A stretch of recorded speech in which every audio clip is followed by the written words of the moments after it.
I was on top of the world, man. And buy anything I want, when I want. I always had 30, 40,000 in the bank. You know how many times I wanted to commit suicide? Because I went from owning 2 homes, some property in Arkansas. Takes every bad thing in the world away. You have no stress, no problems, everything's, you're on a cloud. I don't know where they got these drugs that they're putting out there, but they're not even what they're supposed to be anymore. I've seen people lose arms, legs. You pass out, you get robbed every time, or somebody abuses you because they know that's the situation you're in.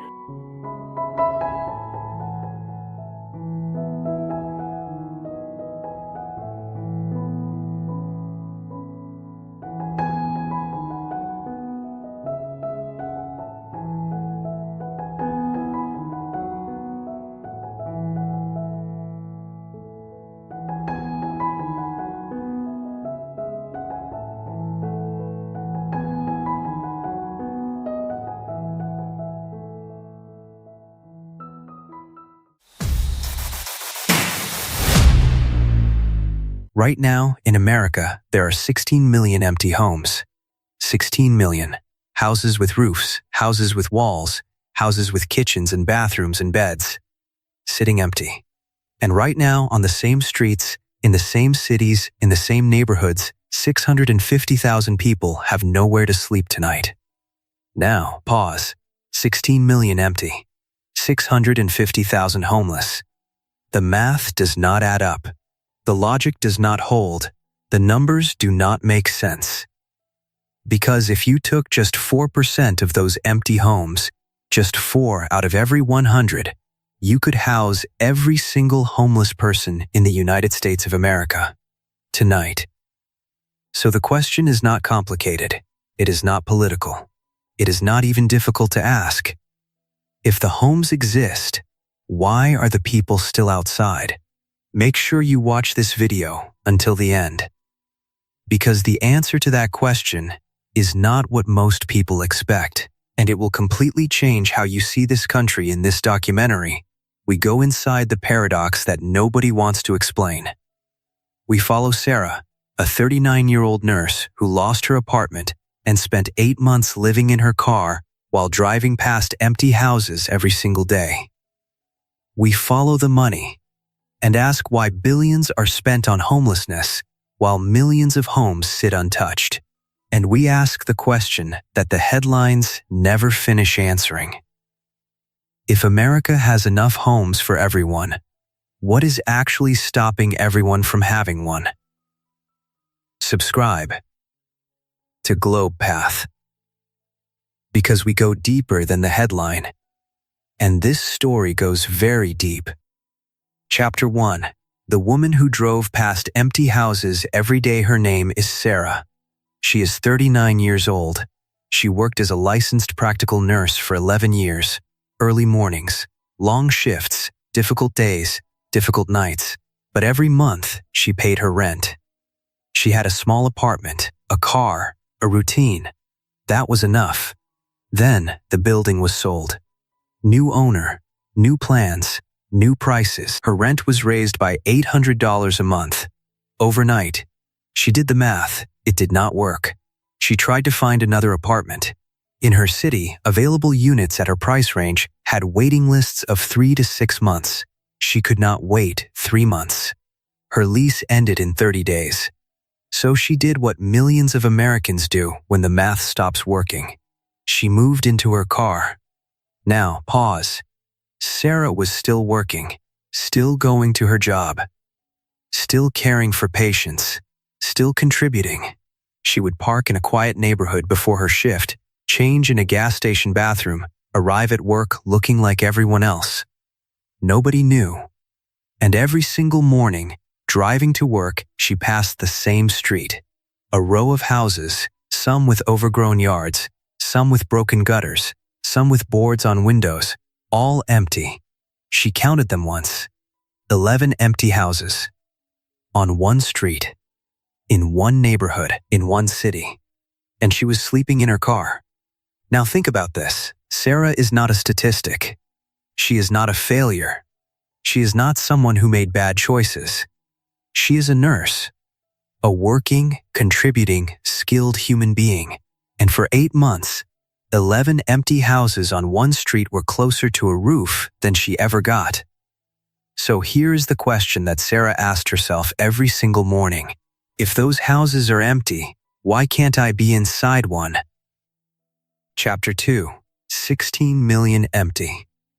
650,000 outside. How is this possible? The number sounds impossible. 16 million vacant homes. Not abandoned shacks. Not condemned buildings. Not ruins. Homes. Real, livable, structurally sound homes. Sitting empty across the United States. To understand the scale, think of it this way. If you lined up every empty home in America, door to door, the line would stretch from New York City to Los Angeles and back again. 3 times. Now compare that to the crisis.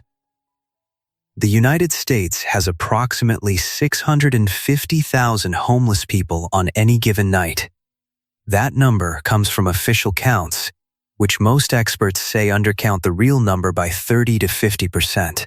Because official counts don't find the people in cars, don't find the people on friends' couches, don't find the people in storage units, in abandoned buildings, in places no counter ever reaches. The real number is likely closer to 1 million people. Now pause. 16 million empty homes.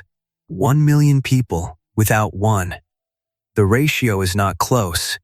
The ratio is not even competitive. For every single homeless person in America, there are 16 empty homes. 16. So the question becomes unavoidable. This is not a shortage problem. America does not have a shortage of homes. So what exactly is the problem? Chapter 3. Who owns the empty homes? This is where the story gets uncomfortable. Because the 16 million empty homes do not belong to nobody. They belong to someone. And understanding who is understanding why they stay empty. Some are owned by banks.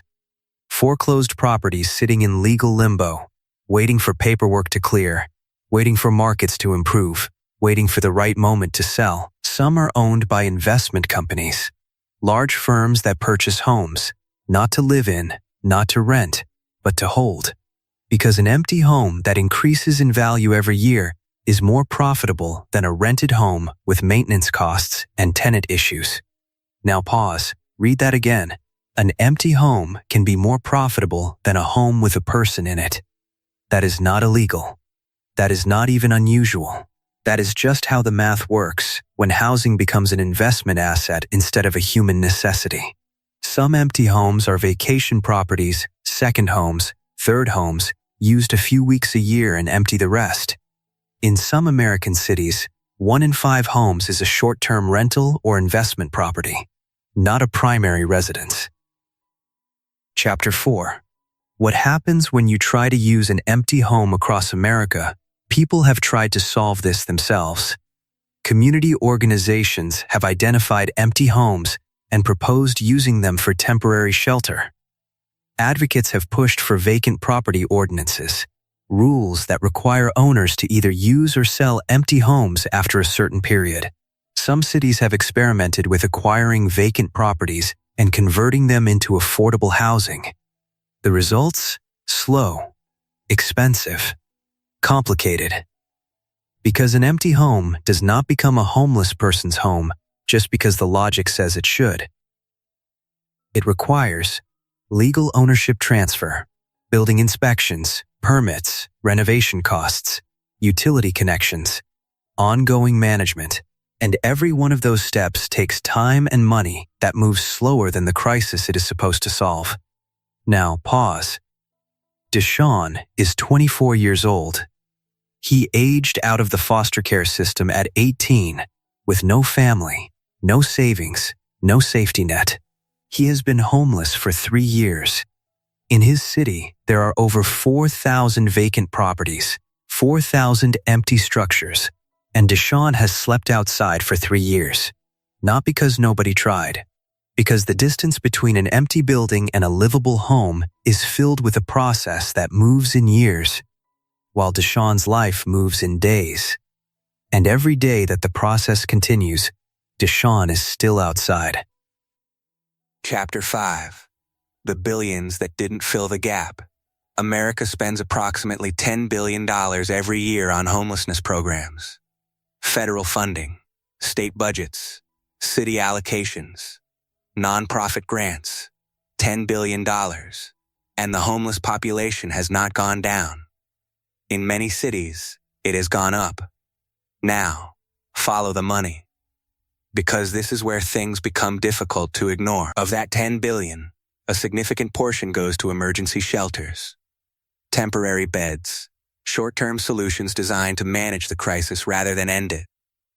The rest goes to permanent supportive housing, new construction at costs that have reached $500,000 to $600,000 per unit in cities like Los Angeles and New York. $500,000 to build one apartment for one person, while 16 million homes sit empty. Now pause. If $600,000 builds one new apartment, that same $600,000 could purchase an existing vacant home in dozens of American cities. Not build one, purchase one. Already standing, already there. The solution is already built. It is already on the street. It is already counted 16 million times over. And yet, the system keeps building new ones at $500,000 each. While Sarah drives past 11 empty houses every single morning. Chapter 6. The city's trying something different. Not every city is following the same script. Some places have started asking a different question. Not, how do we build more housing? But, how do we use what already exists? In some smaller American cities, local governments have begun acquiring vacant properties through tax lien processes, purchasing homes that owners have abandoned for unpaid taxes, and converting them into affordable housing. The cost? A fraction of new construction, in some cases under $50,000 per unit, compared to $600,000 in Los Angeles. Now pause. $50,000 versus $600,000. For the same result, one person, housed. The difference is not quality. The difference is not effort. The difference is whether you start with an empty lot or an empty home. These programs are small. They are underfunded. They move slowly, but they exist. And where they exist, they work. The question is why they remain the exception and not the rule. Chapter 7. The question America keeps not answering.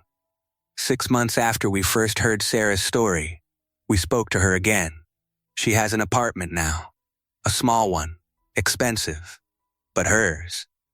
She got it through a nonprofit that helped her navigate the application process, the documentation requirements, the waiting lists.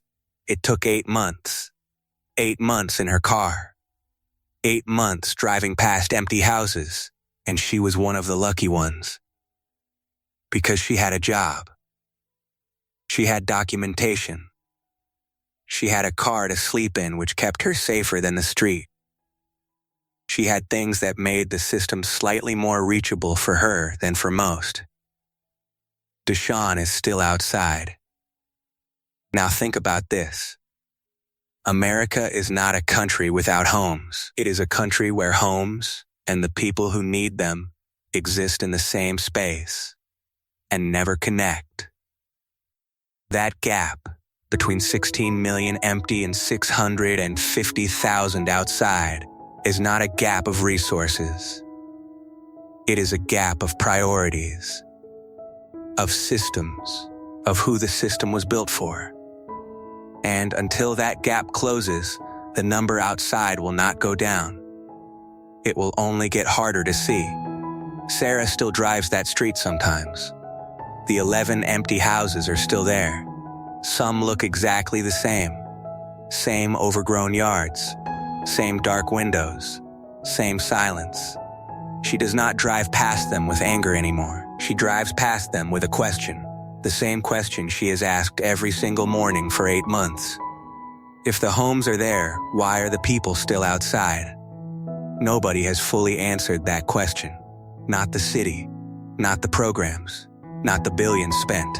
And tonight, somewhere in America, 650,000 people are asking the same thing. From cars, from tents, from tunnels, from doorways, looking at a country with 16 million empty homes and wondering why not one of them has their name on it. This is not the end of this story, because those 16 million homes are still empty tonight. And Deshaun is still outside. If this made you see something differently, share this video, because the more people ask this question, the harder it becomes to leave it unanswered. Subscribe to Globe Path, because we are not done asking. And the next investigation goes inside the system that keeps building $600,000 apartments while empty homes sit 2 blocks away. What we found there is even harder to explain.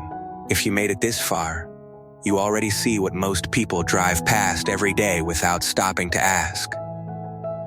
This is Globe Path. We do not show you the headline. We show you what the headline never finishes saying. Subscribe, share, and come back. Because the next documentary goes somewhere the numbers alone cannot prepare you for.